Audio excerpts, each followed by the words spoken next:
வேலூர் மாவட்டம் குடியாத்தம் அருகே 5 நாட்களாக மின்சாரம் துண்டிக்கப்பட்டுள்ள நிலையில் அதிகாரிகள் விரைந்து நடவடிக்கை எடுக்க வேண்டும் என கிராம மக்கள் கோரிக்கை விடுத்துள்ளனர். கொண்டசமுத்திரம் குறிஞ்சிநகர் பகுதியில் கடந்த புதன்கிழமை சூறாவளி காற்றுடன் ஆலங்கட்டி மழை பெய்ததில் மின்கம்பங்கள் சேதமடைந்தன. இதுவரை சேதாரங்கள் சரி செய்யப்பட்டு மின்சாரம் வழங்கப்படாததால் 50க்கும் மேற்பட்ட குடியிருப்புகள் இருளில் மூழ்கியுள்ளன. மின்வாரிய அதிகாரிகள் உடனடியாக நடவடிக்கை எடுக்க வேண்டும் என்றும் அப்பகுதி மக்கள் கோரிக்கை விடுத்துள்ளனர். ஜோரம் மழை இங்கே ஃபோலெல்லாம் சாஞ்சிச்சுங்க. சரிங்களா, ஃபோலெல்லாம் சாஞ்சதுனால கரண்ட் 3 நாளாக இல்லைங்க. 3 நாளாக இதோட 5ஆவது நாள் ஆகுதுங்க. சரிங்களா, அது இபி பம்ப்ஸுக்கு இன்ஃபார்ம் பண்ணுறோம். இங்கே பூச்சி போட்டுங்க, பாம்பெல்லாம் வருதுங்க, நிறைய குழந்தை இருக்குதுங்க. சரிங்களா, அதனால் இபி ஆஃபீஸ்க்கு இன்ஃபார்ம் பண்ணியிருக்கோம். அவங்க எந்த ஒரு ரெஸ்பான்ஸும் பண்ண மாட்டேன்றாங்க. இது தக்கடிங்க நீங்கள் தான் நடவடிக்கை எடுக்கணும். கோவை மாவட்டம் கருமத்தம்பட்டி பகுதியில் உள்ள தனியார் கல்லூரி ஆண்டு விழாவில் பங்கேற்ற நடிகை பிரியா வாரியர் உற்சாகமாக நடனம் ஆடினார்.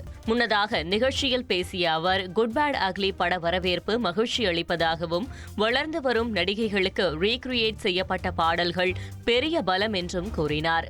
மயிலாடுதுறையில் உள்ள 62 அடி உயர சிவலிங்கத்திற்கு சிறப்பு பூஜை நடைபெற்றது.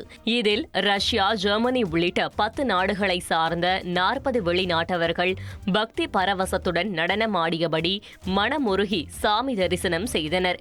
சித்திரை மாத வளர்பிறை பிரதோஷத்தை முன்னிட்டு பிரம்மாண்ட நந்தி முன்பு பக்தி பெருக்குடன் ஓம் நமச்சிவாய என முழங்கியபடி அவர்கள் சுவாமி தரிசனம் செய்தனர்.